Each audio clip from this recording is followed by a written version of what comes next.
of your class.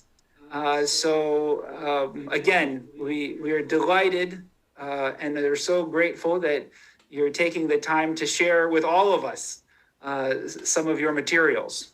So I think at this point, I'd like to just transition over to you. So please, everyone, give a large round of applause to Dr. Gerace. Thank you so much. It is a pleasure to be here. All right, so I guess we'll get started.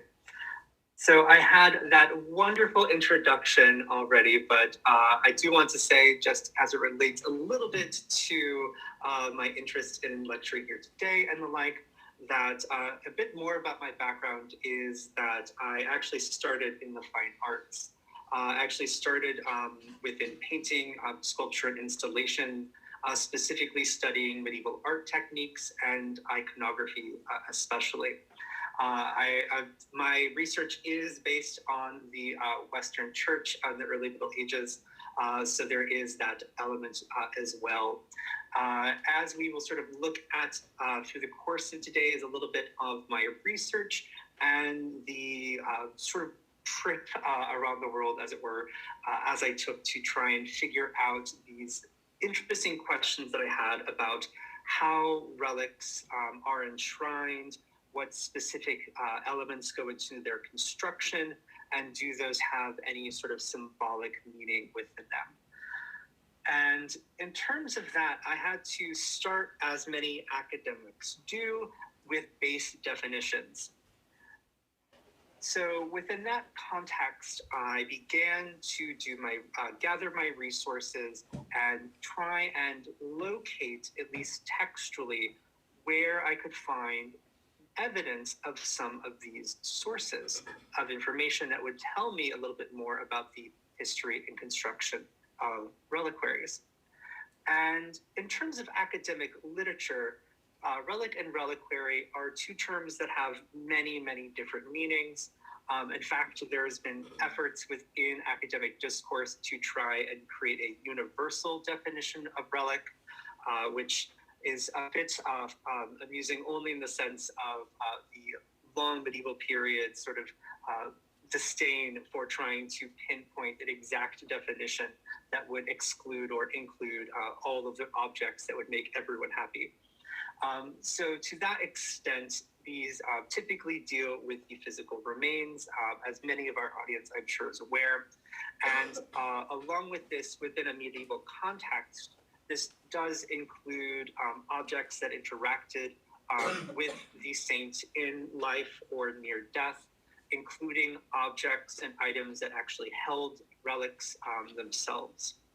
And this is, in a very sort of anthropological sense, also a way of describing the sort of contagion of virtue, which is a very flowery term, but really it is about the ways in which objects that are used to house sacred material become aligned with that as well. And in many cases, what we'll see when we look at insular art in particular, that this is a process by which the actual sort of object itself becomes slowly enshrined over its life. In that aspect of sort of base definitions and the like, I turned, of course, to our good Latin etymology and trying to find evidence for these references to relics and reliquaries. Of course, in this long tradition, really what we're looking at are words associated with the idea of something being left behind. And in this case, we have the physical remains of saints. However, within the hagiography and also the penitentials, especially of early medieval Ireland and Scotland, that the word relic also has connections to what would be considered contact relics today. And that there wasn't as much of a strict delineation between what was appropriate in terms of being a relic, anything that sort of came into contact with the saint, whether it be the physical remains of the saint or the items that they held in life, or items that were applied to those things later on, all of them seem to build on each other in terms of their meaning and connection. And incidentally enough, starting out and making sure I was covering all of my areas, as it were, with my definitions, I sought out to figure out why there was this sort of modern classifications of relics, at least within the West. And these divisions of relics are said to be within 3 to 4 categories. There are first class or primary categories, these being the physical remains of saints, both large and small. There are class 2 relics, which are the objects that were interacted in life or near death. Then there are the third category, the contact relic, the object that came into some physical proximity with either something from the categories of 1 or 2. And there is even a sort of fourth category that is also sometimes explored in academic literature, which are often described as peripheral objects that were near shrines or tombs. In this case, it being things from candle wax, from candles that were burning, oil from lamps, dust, even the earth or stone itself. And again, interestingly, and within the regards to the early Middle Ages, especially as it related to reliquaries from Ireland and Scotland and Northern Europe in general, that again, this classification, this modern classification, is indeed that. It is modern. They did not have that same sort of classification in their own systems. And when we look at medieval reliquaries, whether we're looking at early medieval or more 13th century works, we see an interest in either the concealment of the relic in terms of trying to protect it, or in the overt display of the relic to invite pious veneration and the like.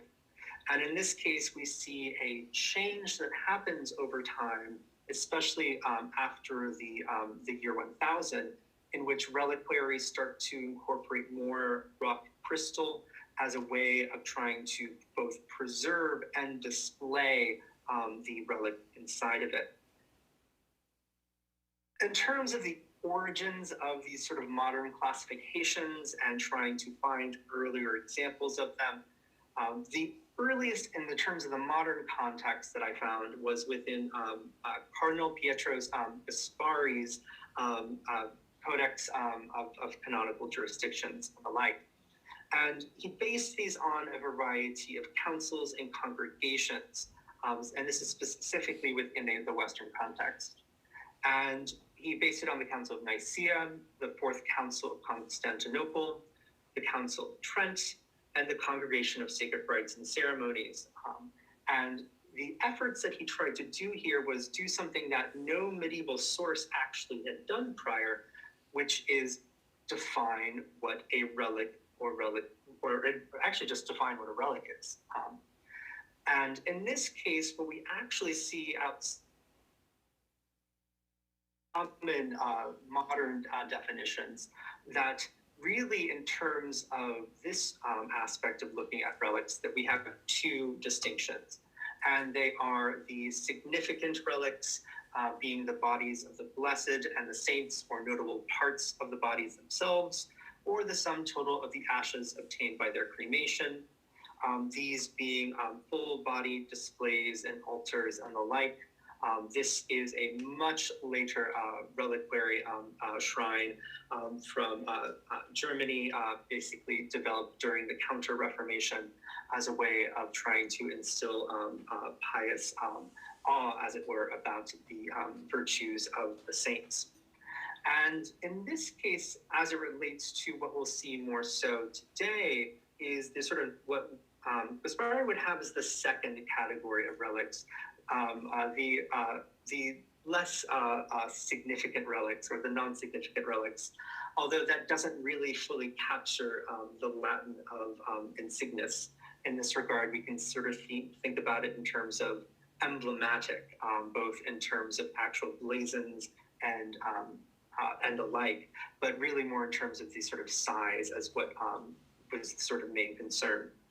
And in these cases, these could be defined as the little fragments of the body of the blessed and of the saints, as well as objects that have come into direct contact with the person. So in this case, there are no third class or fourth class relics. In fact, there are no classes at all. There are just these two major distinctions that primarily deal with the size of the relic specifically. And when it comes to what we see within medieval reliquaries, especially within Northwestern Europe, really what we're seeing are objects like these. This is an image of the relics housed in the Relic Shrine. These relics are from the 13th through 15th century. They contain pieces of cloth, bits of bone, a small piece of wood, and these were contained in very small objects such as this. This is one of the examples of Insular House-Shaped Shrines that was part of my doctoral research. And in this case, these very small boxes were quite suited for the carrying of these items. And due again to their small size and portability, they would often have chains that would be able to suspend the shrine, and these could be carried on the body. In terms of wear, theories abound, either, perhaps wearing it at the side. We have some graffiti evidence that might have been the case, as well as probably more safely wearing it direct connotations, with the chest being the sort of heart area, the sort of seat of knowledge, and the idea of rumination, both on sacred literature and also sacred imagery, especially within an insular context. In the case of insular art, it is often very abstract, if not fully aniconic, when it comes to these types of containers. And the idea would be to slowly observe them over time and note the patterns that we see within it. Specifically with this object, the sort of three areas that we see on the front of it would be locations in which enamel has been applied. There would have been at one point either some form of natural gemstone such as garnet, or more likely colored glass. And here the three pieces that we see adorning the front are very simple in their meaning and direction, and that being related to the Trinity, of trying to display that element symbolically and abstractly on the shrines. Now, in terms of categories for reliquaries, well, again, we're looking at things that were inspired by the sort of earlier explorations about trying to define what relics were. And in this case, we have figures like Joseph Braun, who is known specifically for his work on speaking reliquaries. And speaking reliquaries are a type of reliquary like what we see here in a sort of 1250 to 1300 reliquary. It's a Belgian reliquary of a hand composed out of silver and gilding and rock crystal. Unfortunately, this reliquary is no longer has its relics within it. But in the context of what a speaking reliquary, usually what is inside of it. So in this case, we have this hand that has rock crystals that would expose finger bones and things along those lines. And in terms of trying to find further categories of how could we define different aspects of reliquaries? Well, Braun follows effectively the primary and secondary categories as outlined within those canons and the like that we just mentioned prior. In other examples of trying to develop, I've noted and was able to explore other writers and researchers, such as Bernard Koning's work on medieval pilgrimage. And it is to him that we can sort of point to the popularization of the term pilgrim mementos, devotionals, and of course, contact relics, like I mentioned prior. And in the case of reliquary enshrinement within medieval Europe, here is another great example of what that would sort of look like. Here we have a simple wooden box that has been carved, the bottom has been carved out of it, and it has been completely covered in gilt copper alloy. The pieces that we see here, these sort of cabochons, these sort of like rounded gemstones, are either usually amber, garnet, or colored glass. And the actual sort of access area of this particular shrine was at the bottom of the piece, and it could be sort of easily moved in and out of place in order to access the relics that were contained within it. And in these sort of modern categories of relics, really what we're seeing is effectively a way in which that it doesn't sort of account for, again, these types of relics, both in terms of what we just saw there with the shrine from Sens, but also, again, the vast amount of pilgrimage mementos and also objects that were cared for like they were relics, such as these ampullae, these small vessels for oil that would be, sent from the Holy Land. In this case, eventually winding up in the north of Milan in Italy. And there I went and tried to go, okay, how can we find these aspects of, pre-modern definitions? How can I find where we're going to look and see these things in the literary sources, along with studying the actual objects themselves? So in this case, these were just a sampling of the sources that had to be sort of looked through and the like to find references to relics and reliquaries, and also, well, how they would be referred to. Would they be called something specific? Was there names and containers that were specific to their use? And in this case, we looked at canon laws, missals, penitentials, and psalters, also contained references to relics and reliquaries.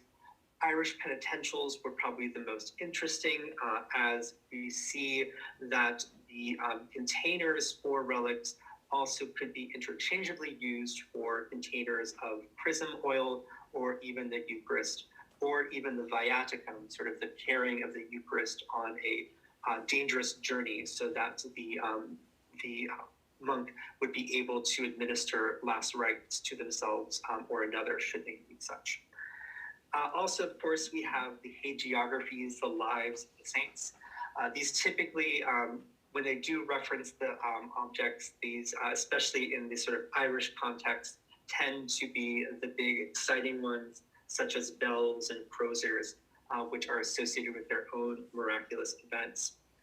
But also that we see aspects of church inventories that lets us know how things were categorized and explored. And there's even the aspect of epistles, natural histories, and glosses and poetry that further provide documentary evidence for how not only these objects were categorized, but how they were seen and interacted with. As this aspect of seeing is sort of key to medieval art, in a way we have to imagine a different way of thinking about seeing. In this case, what we see in this regard are just two small examples of medieval relics, or medieval objects, I should say. The one on the left is not a relic. It is, in fact, a silver brooch, although it might have been a brooch for a bishop. And in this case, the image on the left shows the five senses surrounded by decorative elements and designs, including either for angels or for priests, or maybe even a brooch is this vision of, well, sight. So we have sight here, we have touch off to the side, we have hearing and sound, and we have taste slightly up above. And all of these are basically arranged in a way to show the primacy of sight as a form of information, as a form of understanding. And in this case, what we see is specifically this interest in the theory of optics, and then how they might relate to either the idea that the eye emits rays from it that physically touch the object and then return it back to the eyes and thus mind, or in the sort of opposite aspect of the rays coming from the object itself, a little bit more akin to our understanding of light and how it interacts with the human eye. But in both of these cases, the aspect of looking was a type of communion, although with a little c in this case. It was a way in which one could be in communication and community with the things that they were seeing. And there was great sort of interest in preserving sight as a way to stop the pollution of the soul or mind, but also in a way that sight could still be utilized as a form of pious healing in that regard. And again, as we start to see this sort of way in which played over time. Now, in terms of medieval sort of delineations of relics, what we typically see as it relates to trying to locate if there was any context for the contact relics that were part of the sort of modern definition. Here we can turn to, Pope Gregory the Great, specifically in his reply back to Empress Constantina. And this is a quite famous sort of request by the Empress for the head of St. Paul and a handkerchief of some of the dirt or soil from around where the head is being held. And in this case, as it related to the sort of spread of the importance of these, what would in a modern sense be called contact relics, here, in fact, what we have are the brandium, this practice of putting a piece of cloth in a box that was then placed next to the saint's body. This would be done effectively overnight or over an extended period of time, and the cloth would then be removed, and then the cloth would then be considered to be suitable as a relic, or as in sort of the place of a relic. Of course, in this context, this was a little bit of, there's the politics of it as well, in terms of Gregory the Great not wanting to depart with such an important relic. But it also was part of an interesting way in which the sort of miraculous power of these contact relics were said to be. In this case, for those who had doubted the efficacy of these objects, two key sort of tests were given. One was Gregory the Great piercing one of these specific pieces of brandium and then it bleeding miraculously and thus producing more relic. And then the other was then being weighed the next day to show that the cloths had now weighed more and thus had sort of soaked in the virtue of the saints. And in this regard, although what Gregory the Great is trying to do is control the fragmentation of bodily remain relics through an ever-growing network of churches requesting relics of saints, as local saints are still in the making in this early stage of the church. And while it is strange and remarked upon as being somewhat again, as a potential sort of political move by Gregory the Great, it does mirror, again, sort of late antique feelings about what could be considered a relic, or at least equivalent in that regard. And so here we have a lovely shrine, sort of potentially Syrian or Palestinian from the 6th or 7th century. And the cover itself depicts moments of the crucifixion and the nativity and baptism. But what I want to sort of direct you to is the image on the right, which is the interior of the box. And in this case, what we actually have is a collection of stones from pilgrimage locations in the Holy Land specifically. And so even though that these are stones and not necessarily associated with the objects that a saint or holy figure would actively use in their life, such as clothing or something along those regards, nor is it's quite distinctly not a body part. It too was considered to have this holy character to it simply by virtue of its location and being near to these objects and places and histories. And in this way, the lifeless matter of earth and stone comes alive again, sort of returning to their original holy landscapes and transporting the faithful viewer on a sort of mental pilgrimage to these other locations. And as mentioned, partly this is due what we see in terms of the growing power of these more fragmentary relics or the brandium.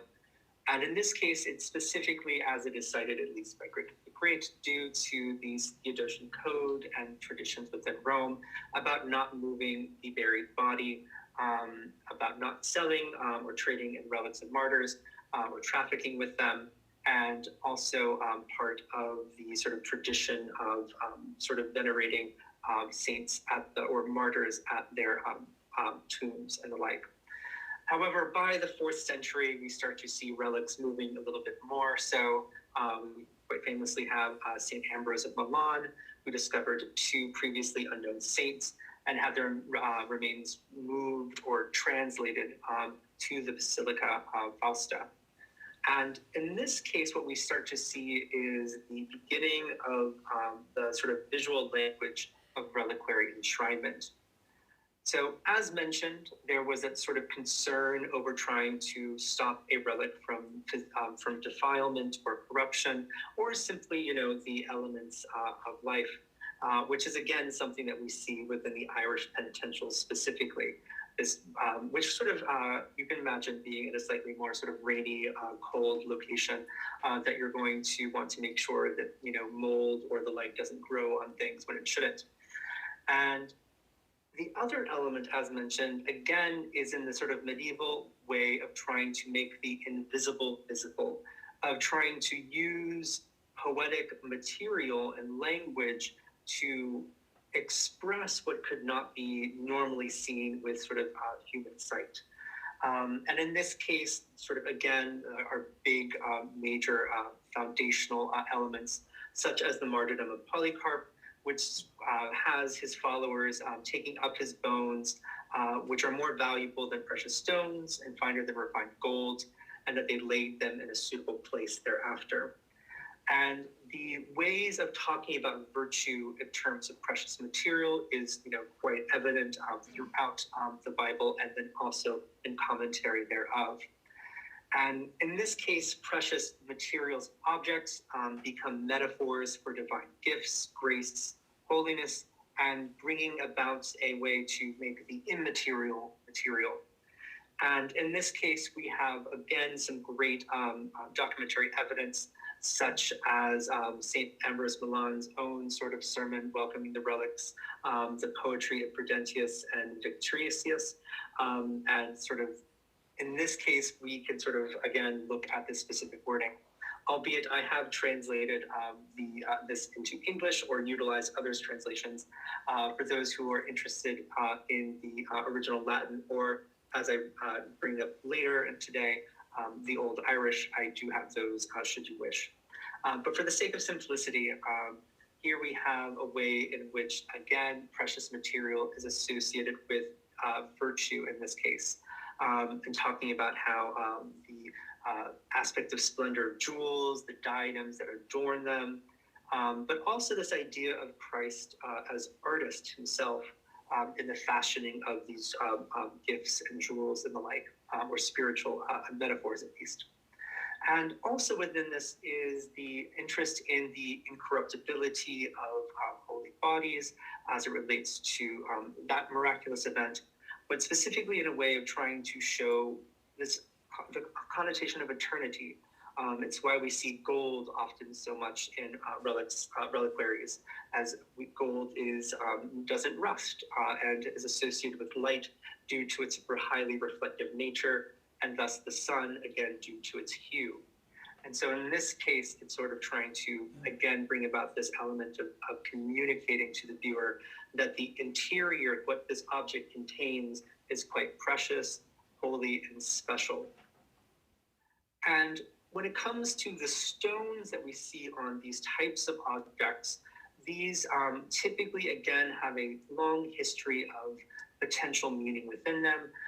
all the way back to Ezekiel and Exodus, but of course also within the discussions of the heavenly Jerusalem. And in this case, such as this 7th century French casket, we have the use of enamel, precious gemstones, in fact, antique cameos that have been recontextualized or reused in a now overtly Christian context to again adorn this small box. That in this case, unlike our earlier one, this lid opens from the top and the contents would be accessed in that way. It too also has ways to suspend it. And this is another sort of example of objects that are similar to the house-shaped shrines that were part of my doctoral research. Other instances of major elements as it relates to precious stones and their symbolic materials and connotations. We have Gregory the Great's homily on Luke 10, verses 1 through 7. And in this case, again, talking about the precious stones of the sanctuary, which ought to have appeared secretly before God. And in this case, again, referencing these, the Holy of Holies, the Temple of Solomon, and the heavenly Jerusalem, and how the items that are associated with these locations can be linked to, in some cases, specific virtues or the like.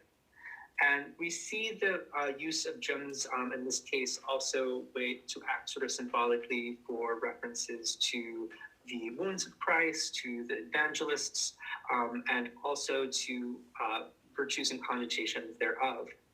In fact, when it comes to the material of reliquaries in the early medieval period, especially within the sort of Irish, Scottish, and sort of Welsh context, what we see is a use of colored glass and very few instances of precious gemstones. In fact, what we typically see when it comes to gemstones are garnet and amber, where we see a lot of blue glass instead. And incidentally, we can also turn to the Venerable Bede, the English monk and theologian and historian of the 8th century, and his many, many writings.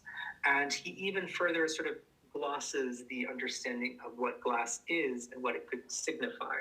In this case, he notes that it's sort of clear and thus related to aspects of water and purity, and thus could represent things like baptism and just that aspect of preciousness in general. And the reason I bring this up is because often there is a desire to see the materials themselves in a specific way that relates especially to the stones of either the breastplate of the high priest or the stones of the heavenly Jerusalem and that sort of connection there. But often what we see instead, especially when we look at early medieval text that describes stones and colors, especially within an insular context, that color is the major element. That color is the thing that is explaining or carrying that meaning. So in this case, the blue of the glass is a reference to, well, sapphires, but more importantly to the sky and to the heavens, to clarity, to thought. That red is associated with things like the carbuncle and the like, but also more importantly to fire and especially in terms of reliquaries, blood, the blood of Christ in particular, and that of the martyrs. And as it gets explored in terms of the more sort of an iconic decoration that we see on many of the sort of insular house-shaped shrines, this is another sort of prime example. This is the face of the Money Musk shrine. It is lovingly sort of described as a bit of a Frankenstein shrine. By that I mean it has been clear. It has been has different stages of sort of combination and restructuring over time. In fact, there are of course elements missing from it. These sort of small sort of escutcheons off to the sort of side. These sort of circular discs. And in fact, the rectangular decorations that we see up above were made likely in reference to the circles, which are actually composite pieces. They are a ring and a sort of gilt metalwork underneath it as two separate elements. where the rectangular pieces are quite simply just sort of one unit. And in this case, it is often noted, especially with insular shrines within the early medieval period, that it doesn't sort of, they don't sort of scream reliquary in the sense of some of the more continental sources, especially as we get to speaking reliquaries later on. However, there is that aspect of rumination and viewing and careful looking. So in this case, we do have the sort of Trinitarian sort of symbolism within the sort of three circles that sort of are there as it relates to the top and bottom. But we also have this sort of cross-shaped form that is carried both in terms of the actual decorations on the front, but then also this sort of central decoration on the sort of ridge pole of the object. So in this case, we have this sort of opening up of the cross when the contents would then be shared with the viewers or those lucky enough to peer inside. And in this case, we have the sort of etymologies of Isidore of Seville to look towards, and also to point out, in his case, he also notes that colored glass and gemstones are, in fact, slightly related. In fact, he places glass after his discussion of colored gemstones. And as we sort of touched upon generally, that when it comes to metal and its material and its metaphors, there is a long history of such, and that incidentally enough, when it comes to early medieval shrines, that alloys and gilding and tinning were specifically done to not only protect or transform the copper alloy in a very functional sense, but also that we do have evidence that the ways in which the material appeared to change was regarded as similar to, or if not equivalent to, the material.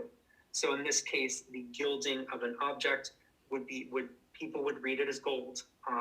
Now, of course, if they had close an examination of the object, they would realize that it's not gold, it's in fact gilding, but from afar, it would be able to carry that meaning. In the same way that tinning, the sort of process by making copper alloy look more like silver, also has a sort of similar aspect to it. And in this case, silver is associated with eloquence and insight and speech in that regard. And as it relates to sort of document or to sort of more archaeological evidence, this is the remains of the Winchester reliquary, a late Saxon reliquary from around the 10th century. And in this case, it is quite a sad story. This was a reliquary and containing relics that was actually stolen in the medieval period. There's evidence of sort of the thieves peeling back the layers, basically trying to find the gold that this object supposedly was made out of. And then once they were not able to find such, they tossed the reliquary to the side. And it was interesting to note that the relics still were inside of the piece itself. That this way, the thieves were trying to just get a very expensive item rather than any of this more sort of precious items that it sort of contained within it. But this is partially due to the fact that in some cases with these types of reliquaries, it was a bit awkward to sort of access them. We saw that in the case with the Sens reliquary of having to move the bottom of the piece. In other cases, there would be a cavity carved off to the side in which a relic would be placed inside of the reliquary. And really, this is where my research tried to find further categories of these types of relics within at least the Latin sources. So abandoning our modern classifications, because they're not going to help us in this regard, I went and looked to how were these objects actually referred to. In this case, there was quite a spread, as it were. We have the capsae or caskets and the like, which could be anything from very, very small to quite large.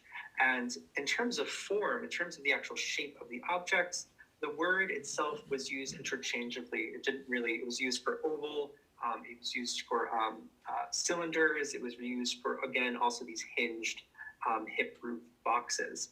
And more importantly, in a more strict, even earlier sense, such as early Anglo-Saxon reliquaries, also within the context of these very small portable shrines that would be worn on pious individuals. And in this case, these are, again, types of containers that would utilize what is, again, in that modern categorization of third or fourth category relics. So the brandium, the soil or dust or dirt or stones of a holy place, and the like. And again, partly this is due to the growing Christian church at the time and the ways in which access to specific relics was still being developed in the making. As it relates to insular house-shaped shrines, sort of their early precursors are what we refer to as these sort of purse or burr-shaped shrines.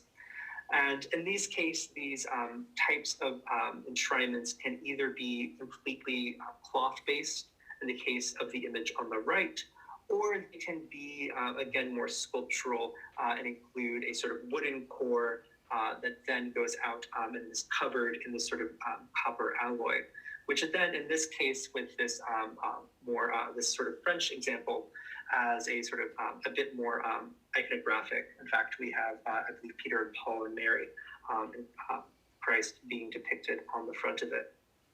But again, these words, verses, burse, and the like, again, could mean very different things as it related to these types of materials. One instance that was a little bit exciting in terms of trying to find what these items would have been referred to in their actual use in their very early days is the chrismal or chrismatory, the carrying of special oils and the like for baptism and other rites. And in this case, we do have some instances where, thankfully, at least, the objects themselves contain inscriptions. In the case on the image on the left, it's the Morton Shrine. This one has potentially Anglo-Saxon and Carolingian connotations. It has a runic inscription on the back, which further associates with Anglo-Saxon art. And in this case, there is an inscription element that refers to the object itself being a chrismal, which we interpret as being, the equivalency of a chrismal. With the object on the right, the Moisac Shrine, this does refer to it more in the sense of the sort of abbreviation of capsa that we see specifically on the ridgepole itself. But again, within the documentary evidence, although there are items that sort of seem similar to the shrines that I studied, the term chrismal or chrismatory or its equivalencies, again, could connotate aspects of containing the Eucharist, or even in other cases, also being used to contain those small relics. So really another sort of way, another sort of terminology needed to be looked at and explored. And in this case, this is where we get into that aspect of enshrinement, specifically within sort of insular context. So this is a house-shaped shrine. These are, again, types of boxes, typically made out of wood, but not all of them are, that are covered in these metal panels, which are usually then tinned to make them look like silver, with some gilding over the copper alloy as well.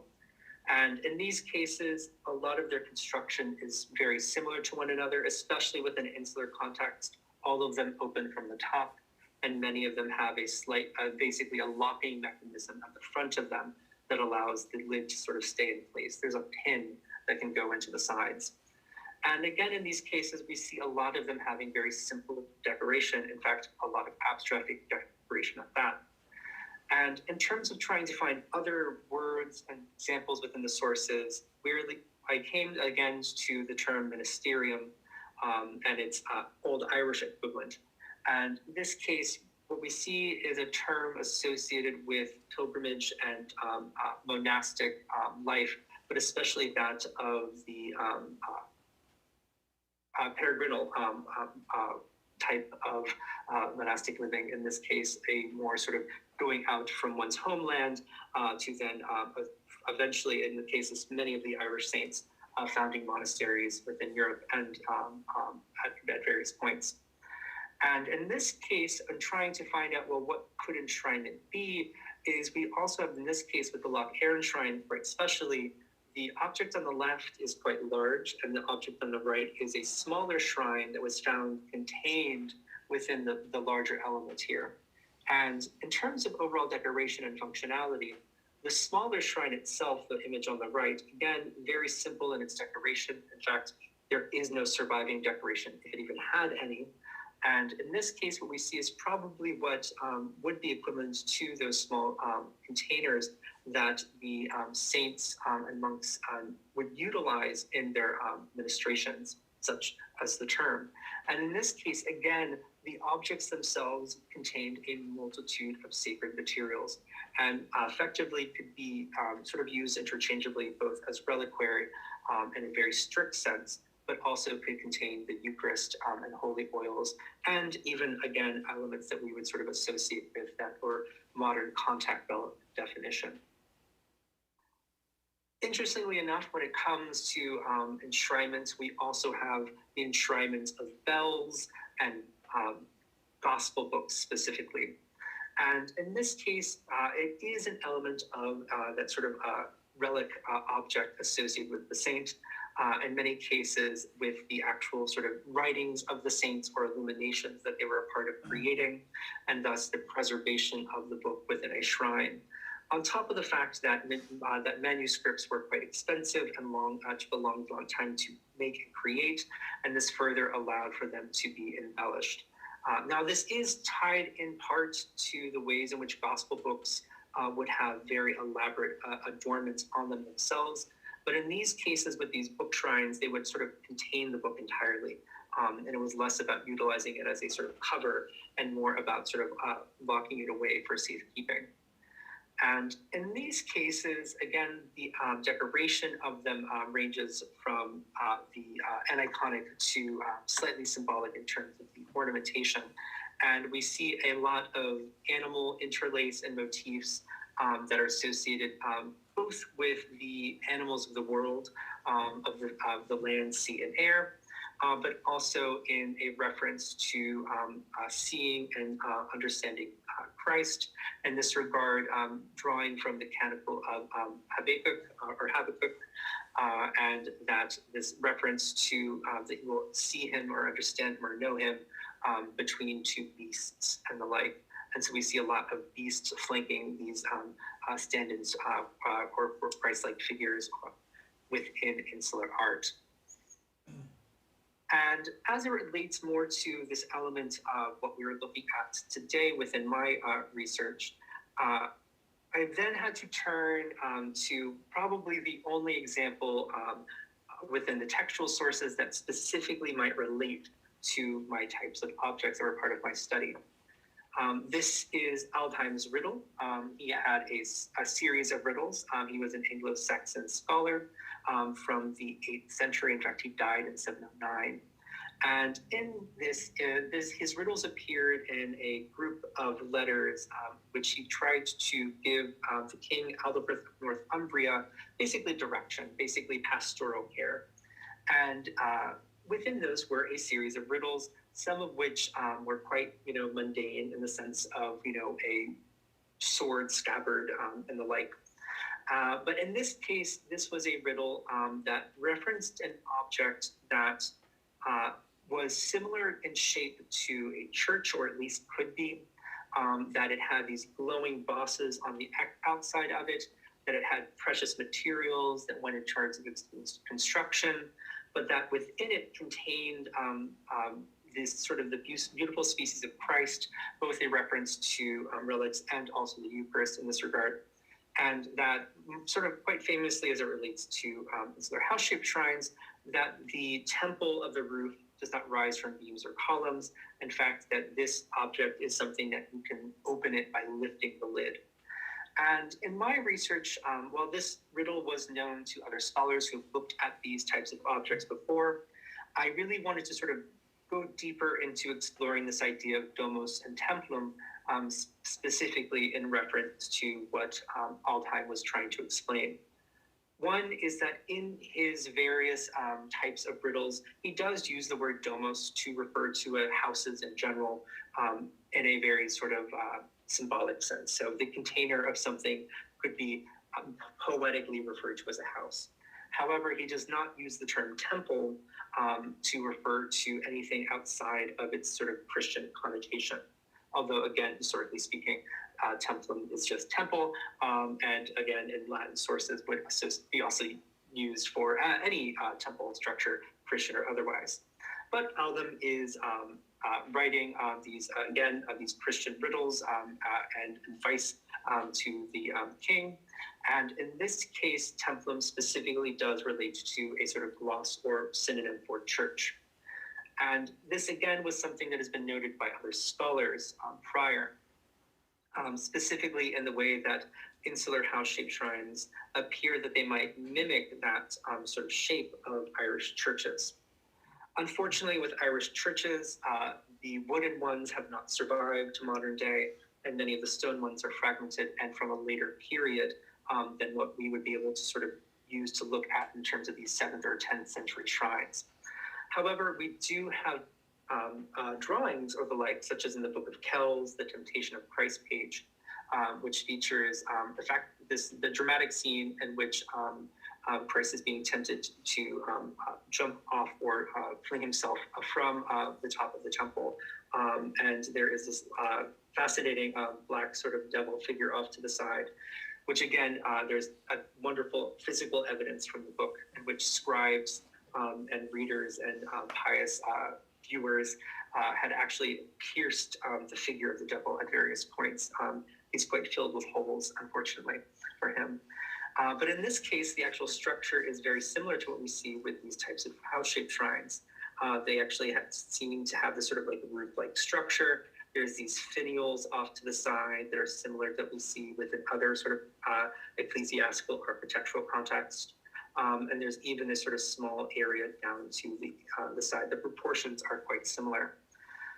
However, this aspect of templum and its connotation to church and why I even call these house-shaped shrines is specifically in reference to Aldheim's riddle, which begins with domos. And in this case, my doctoral research not only provided a sort of survey of these objects, an explanation of their material, size, and construction, the varieties in which the materials communicate symbolically in the absence of figural imagery. But also I wanted to sort of, again, further look at this element of the temple element. And in this case, we do have these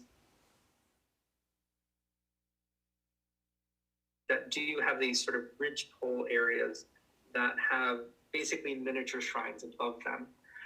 In this case, we don't have an object that sort of shows a sort of cross shaped on it, but again, we have that sort of Trinitarian placement as well.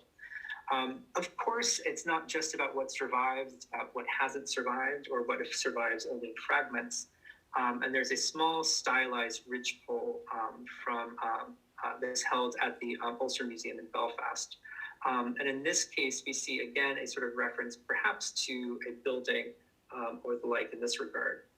And there are examples within a very broad, more sort of globally medieval in that regard sense, that do depict elements such as the temple page, specifically in this manuscript, the 6th century manuscript, that does show this temple in this sort of stylized element that has a sort of pitched roofs going off into the center that sort of follow the sort of similar aspect of a sort of triangular decoration up at the top, and then 3 sort of elements therein within the sort of bottom area.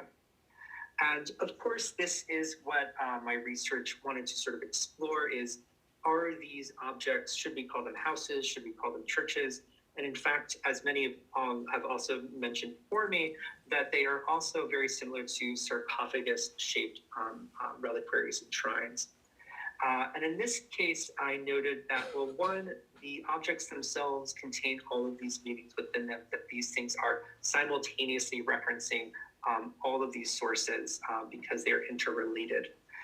That the church itself, in this case, especially what we see within the temple of, or the Temptation of Christ page here, that here we see the church as also a container within it, both for the congregation and also the sacred material within it. And as it relates to this element of the sarcophagus connotation, this is where my research is going to be developing and looking towards the future. As while there have been references by other scholars to the past about how these types of shrines may be related to sarcophagi in general, it is important to note, especially perfect for tonight, that these shapes are very similar to what we see in 4th to 6th century reliquaries and shrines from Bulgaria in particular. That these are objects that are approximately similar in size to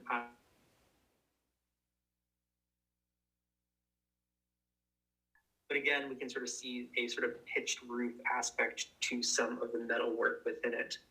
And so partly what I will be doing over this these next year or so is doing a little bit more looking at these potential, maybe even Eastern connection between the shape of insular house-shaped shrines and further connotations of their sort of symbolic representation and meaning. Of course, it's important to note that the overall shape of these types of shrines is very similar to boxes in general within medieval Europe.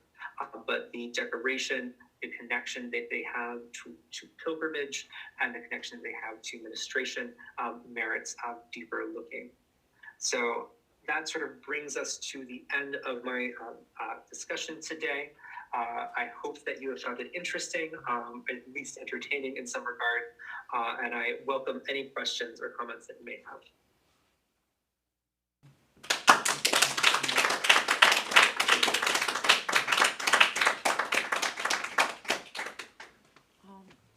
Thank you very much for your presentation. And now we go to a question and answer session. And for those who are online, they can do ask@spots.edu. So any questions? Anyone have a question? How are you going to set up too? No, I don't have a question, but I want to know if you're going to sit there? We have enough to sit there. Just, okay. Hello, thank you very much for your presentation. It was very, very good. I was wondering, so the circles that represent the Trinity, does the shape of the circle, does that have any kind of symbolism in itself? Ooh, I had to try and find further information within it. I felt a little bit like a police detective trying to find clues. As I did try and think about the demarcation of space, like was there a numerical symbolism within it, which again was actually quite common within the medieval period, so it wouldn't have been out of context or the like. But the ornamentation on most of them is a very fine interlace, not vegetal or animal interlace, just simple interlace.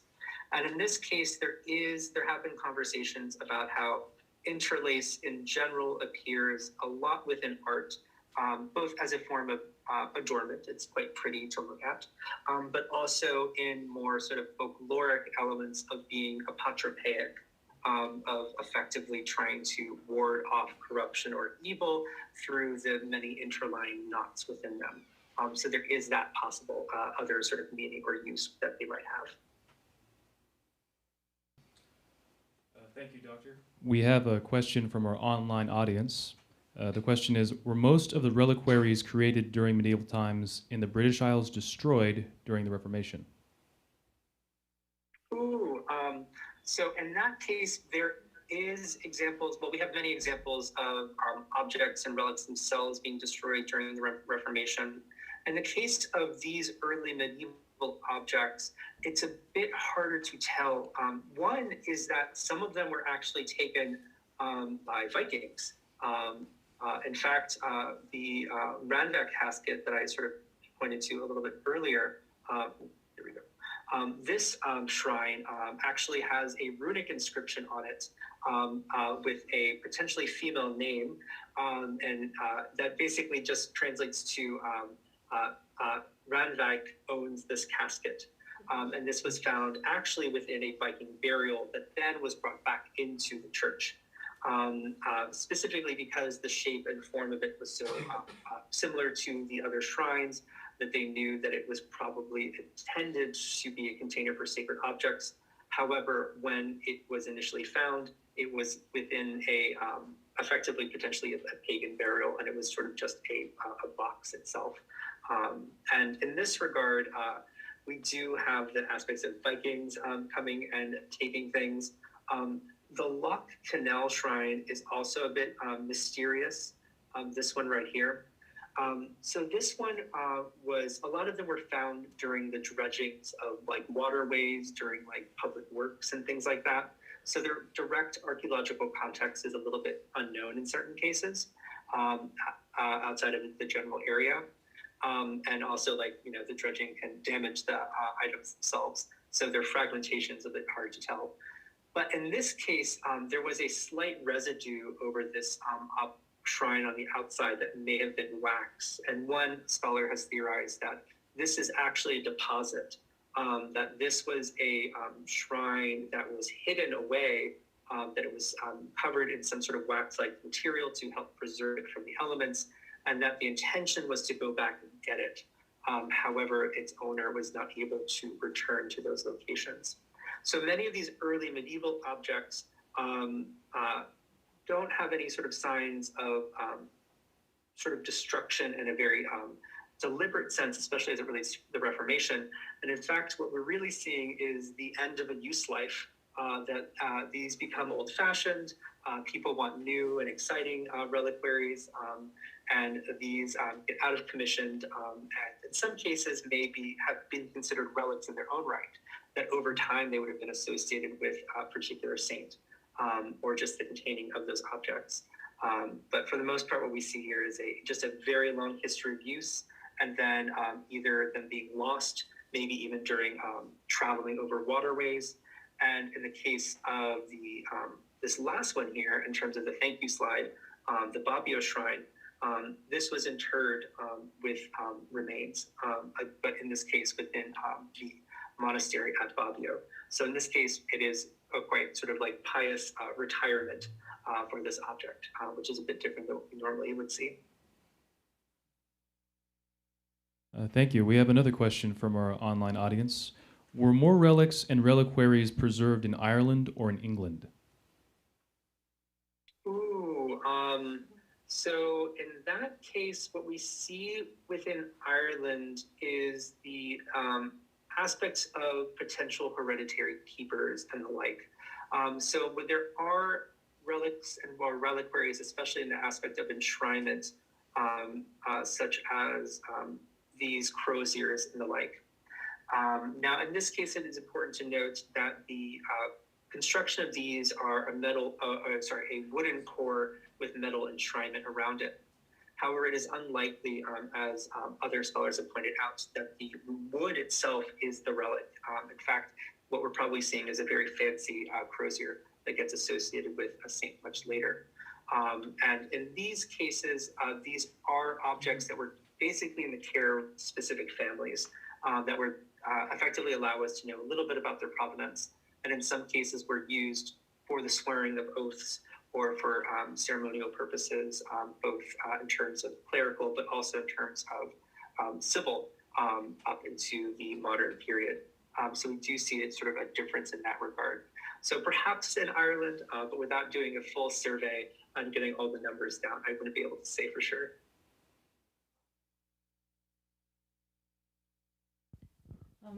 Thank you very much for your lecture. It was very interesting, and I have a particular interest in insular art, and also because I have studied a little bit about some of the early Anglo-Saxon saints. I was wondering whether any of the reliquaries within what you were researching were still in use, or rather, like if everything was just like artifacts in museums, or whether there was anything still in a context of veneration. Mm-hmm.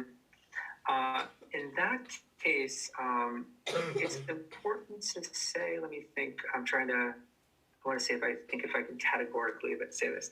I believe it's safe to say in most of these cases, they were no longer in use. At some points, they had either been interred in another location, been retired in some way, shape, or form.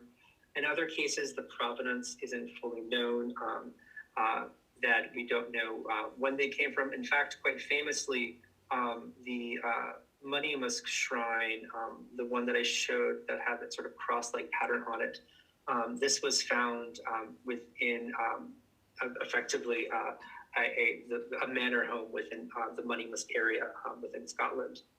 And I believe in all cases, they no longer contained the relics or any of the items that were within it, which is partly why my research was trying to pinpoint these in the textual sources, because we don't know definitively if they held relics, but it seems likely, at least in the case of the ways in which these would be contained from multiple types of sacred materials. The only example that might be a container that actually contains a relic might be the Loch Earn Shrine, if we take it as that the smaller object, the smaller shrine that it had within it was itself a relic of a saint, in this case unknown to us today, unfortunately. And again, this is a bit of conjecture, because again, we don't have the documentary evidence, but it is something to probably the one example of an object containing something still after it was discovered that was potentially original to its final sort of deposit. Another question from our online audience. How are some of the reliquaries preserved during the Reformation? In many of these cases, some of them were hidden, especially within the context of hereditary families. We also see the classification of reliquaries into the decorative arts in a very sort of general sense as it relates to private collections and museums.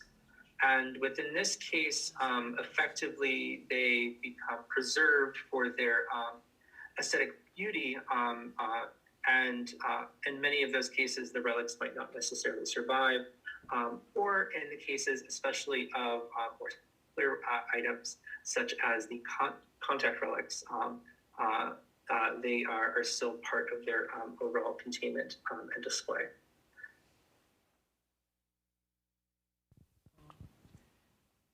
Is there any special place that was more well known for making reliquaries, or were they always locally made, or? In many cases, they were locally made. We do have evidence of traveling artisans who likely effectively supplied a variety of metalwork, especially in the cases of my shrines.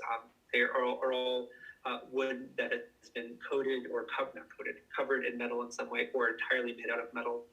And so we do know that there were artisans who would create both sacred art and also I don't want to say secular art, because this is before the Enlightenment, and the idea of a true separation like that was not necessarily known at the time. So in this case, we see, in fact, a more reliance on local artists, which also sort of helps to explain the ways in which some of them have different levels of complexity. I don't want to say one might look better than the other, but I can say there are examples of reliquaries having more complexity to them, likely denoting a sort of more skilled local artisan. Although we do see these types of objects moving from their locations, which is important to note as well. That these, in some cases, especially with the Irish examples, are likely made in Ireland or within the Gaelic region, or at least made by Gaelic artists later on, but then travel to Europe, especially in some of these cases, like with the Bologna Bobbio Shrine or Bobbio Shrine, they potentially came all the way from Ireland into Italy due to pilgrimage and the like. Doctor, we have two more questions from our online audience. The first one is, you had mentioned that reliquaries have mechanisms for hanging. Other than on the body during transport, where might they hang reliquaries? Oh, yes. In fact, in that case, they would sometimes hang them over the altar area.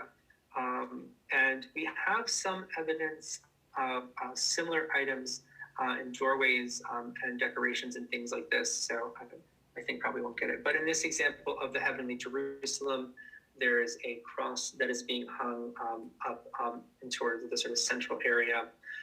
There are other manuscript depictions of similar items, and we see this also being done with Visigothic votive crowns, which were given as pious gifts and thanks and the like to Visigothic churches. So they would likely be displayed in those regards, and also just as a way of just sort of being able to sort of hang them on display for veneration or for viewing. Thank you. I believe this will be the last question of the night. What is the process of validating the authenticity of any relics or reliquaries? So in terms of the trying to see the validity of relics or reliquaries, within the Western Church, there is basically a sort of procedural effect that happens that tries to both document its actual provenance as best as possible, that there are items that the sort of tradition around them contains a lot of the weight of importance, but when possible, things like carbon dating or the like will be conducted on objects to try and figure out if they actually are what they are. An example that can also happen is more sort of anthropological studies of bones, especially. There's an example within the insular context on St. Ninian's Isle, in which a group of brooches and bowls were buried with a few bones, and later testing showed that those bones were likely, I believe, porpoise or deer, I can't remember which, but were animal bones. And so those would be, again, an example of trying to validate whether or not they were probably regarded as relics in their life, but would not necessarily be given that classification as much in this in that sort of present context. As it relates to reliquaries, the overall shape and ornamentation sort of helps us understand what they were sort of utilized for, especially for rock crystal reliquaries. These tend to be quite small. They don't really have other purpose other than to display a very small fragment of something. And in this case, it's more about the evidence, the physical evidence of these types of containers and the like. Very rarely do you have a inscription on the object that denotes its use. In some cases, although they are they still might contain their maybe even original relics. The inscriptions instead will say something like, "This was made in thanks to the Virgin," or "This was created by such and such for these reasons," and don't refer to that. This is a container for relics, which is a sort of interesting aspect. It seems a little bit in that aspect of like it was common knowledge. You didn't need to say that the container was a reliquary. Everyone knew it was a reliquary. It was much more important to say who paid for it or who it was dedicated to. Thank you, Doctor. Our online audience actually wants to ask you a few more questions before we wrap up. And the question is the interlaced decorative pattern common throughout all geographical locations, or do we see localized decorative patterns? We do see localized decorative patterns, although interlace is quite common. Within a Anglo-Saxon context, we see more vine scroll and a little bit more of these sort of like angular geometric shapes, decorations and the like. It's not possible to view in this image, but there's actually like some small incisions that decorate this with interlace off onto the side, and then also the sort of small punctures that further decorate this shrine. In the context of this Money Musk shrine, there's actually, it's hard to tell. I tried to find a photograph that at least showed a little bit of it. But there's a sort of zoomorphic interlace, so animal interlace, that sort of adorns the front of this one. But really the interlace, whether it's zoomorphic, vegetal, or animal, we do see types of specific stylizations of them, but the three types of interlace are seen across Europe.